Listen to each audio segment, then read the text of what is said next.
Assalamualaikum warahmatullahi wabarakatuh. Alhamdulillahirrabbilalamin. Assalatu wassalamu ala ashrafil anbiya wal mursalin Sayyidina wa maulana Muhammadin wa ala alihi wa sahbihi ajma'in, amma ba'du. Halo, apa kabar teman-teman semua? Semoga sehat dan selalu dalam lindungan Allah Subhanahu wa Ta'ala. Amin ya Rabbal 'Alamin.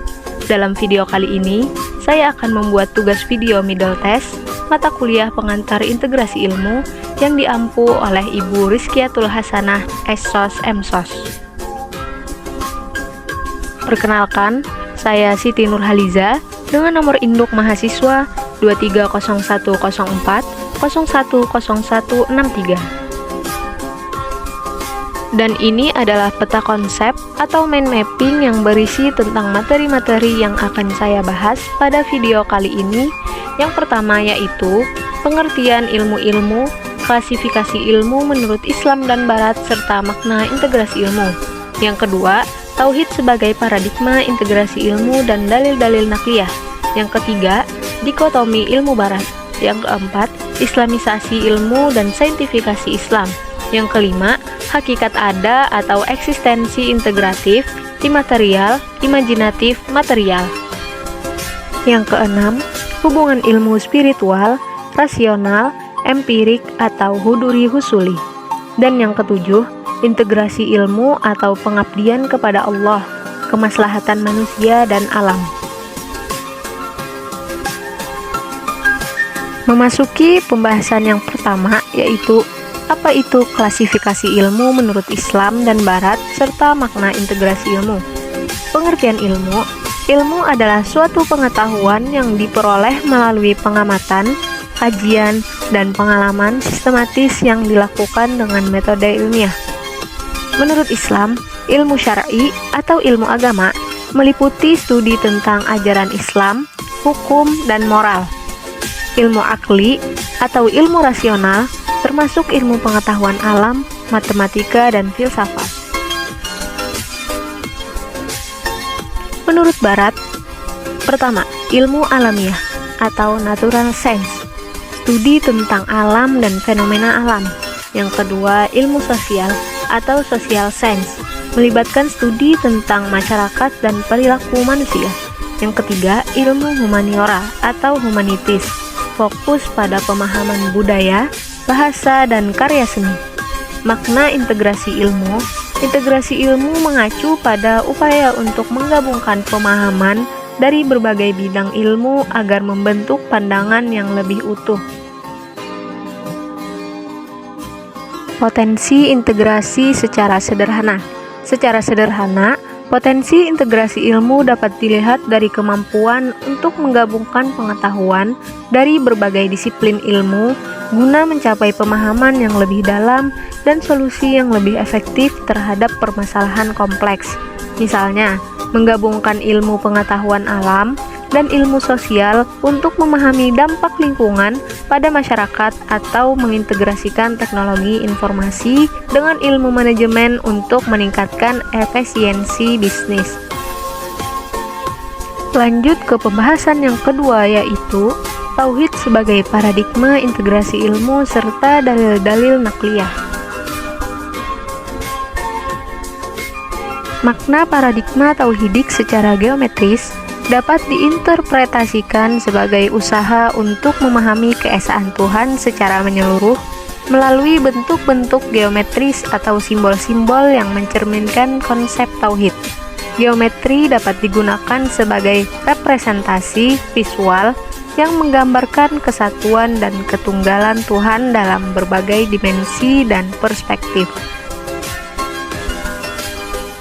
Salah satu ayat yang mencerminkan paradigma tauhidik adalah ayat kedua dari surah Al-Ikhlas, yang artinya Allah, tempat meminta segala sesuatu. Ayat ini menekankan sifat kesempurnaan dan keesaan Allah sebagai tempat segala kebutuhan dan tempat bergantungnya seluruh makhluk. Pembahasan yang ketiga yaitu dikotomi ilmu Barat. Apa sih dikotomi ilmu Barat?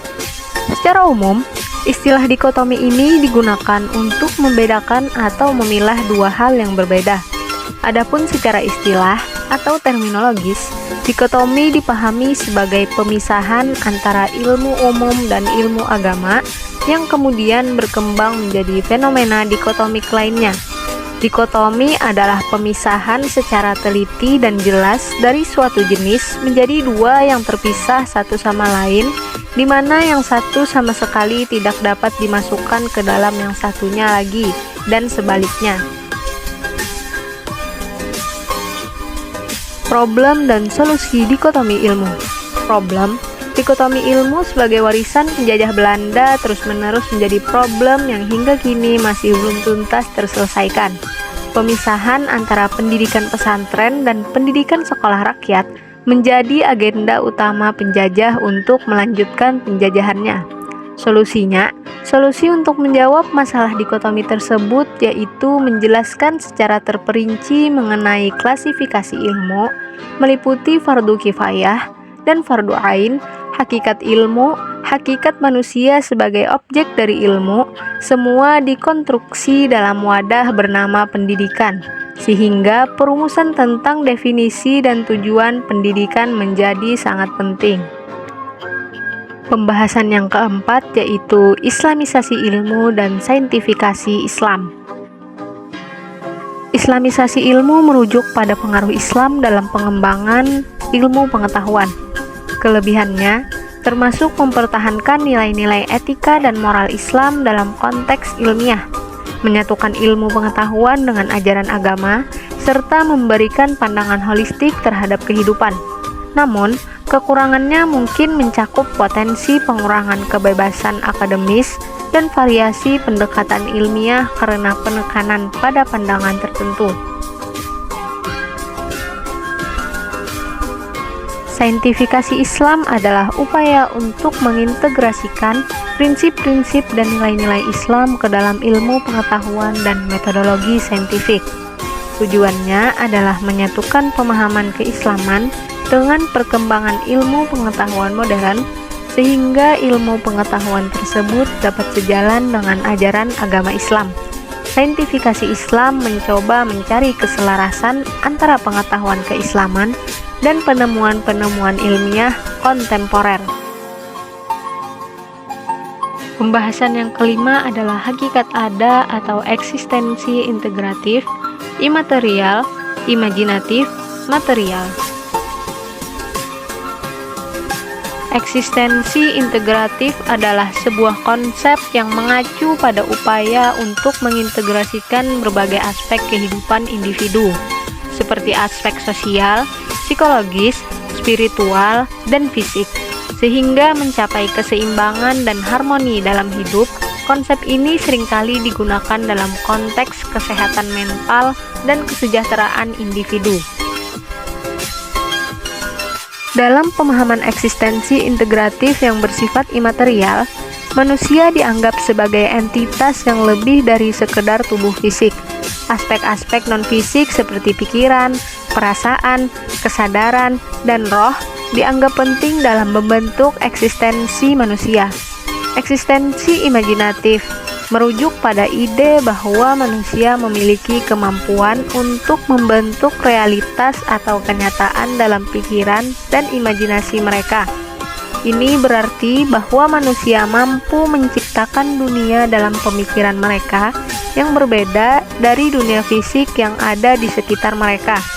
Eksistensi imajinatif sering terkait dengan kreativitas, seni, dan kemampuan untuk berimajinasi.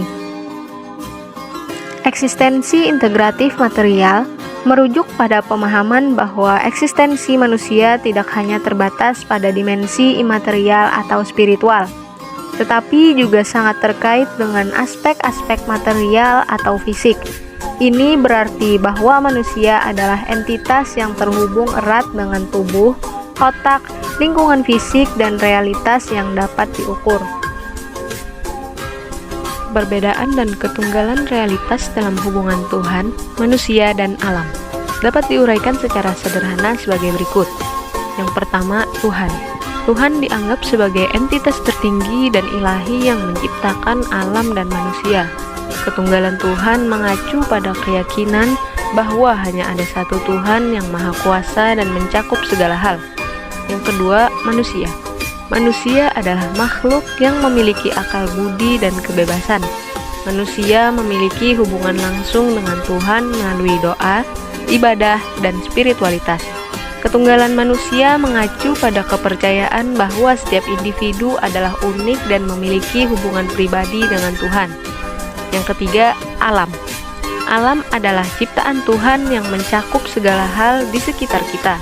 Ketunggalan alam mengacu pada keyakinan bahwa alam adalah satu kesatuan yang diatur oleh Tuhan, dan manusia memiliki tanggung jawab untuk merawat dan menjaga alam ini. Pembahasan yang keenam adalah hubungan ilmu spiritual, rasional, empirik, atau huduri husuli. Ilmu spiritual, rasional, empiris, dan huduri atau husuli adalah konsep-konsep yang berbeda dalam epistemologi dan filsafat pengetahuan. Ilmu spiritual ini seringkali merujuk pada pengetahuan atau pengalaman yang bersifat transendental atau metafisik, seringkali terkait dengan keyakinan agama atau pengalaman mistis. Ilmu spiritual cenderung lebih subjektif dan sulit diukur secara ilmiah. Ilmu rasional berkaitan dengan pengetahuan yang didasarkan pada akal sehat, logika, dan pemikiran rasional. Ilmu rasional mempercayai proses berpikir yang objektif dan metode penalaran yang sesuai.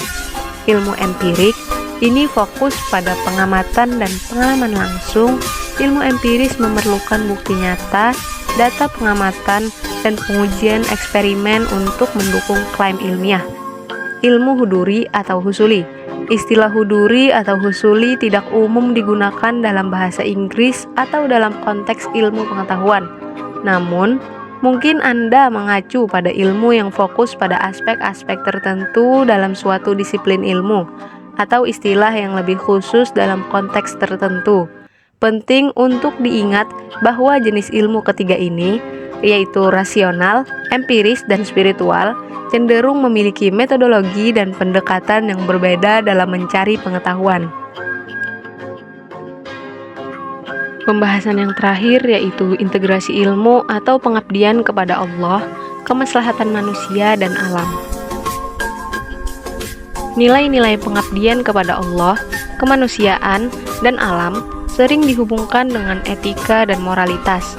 Etika keilmuan mengajarkan pentingnya integritas, kejujuran, dan tanggung jawab dalam mencari pengetahuan. Pengabdian kepada Allah dapat tercermin dalam dedikasi untuk menggunakan pengetahuan dengan cara yang mendukung nilai-nilai agama dan spiritualitas. Kemanusiaan menekankan empati, keadilan, dan kontribusi positif terhadap masyarakat.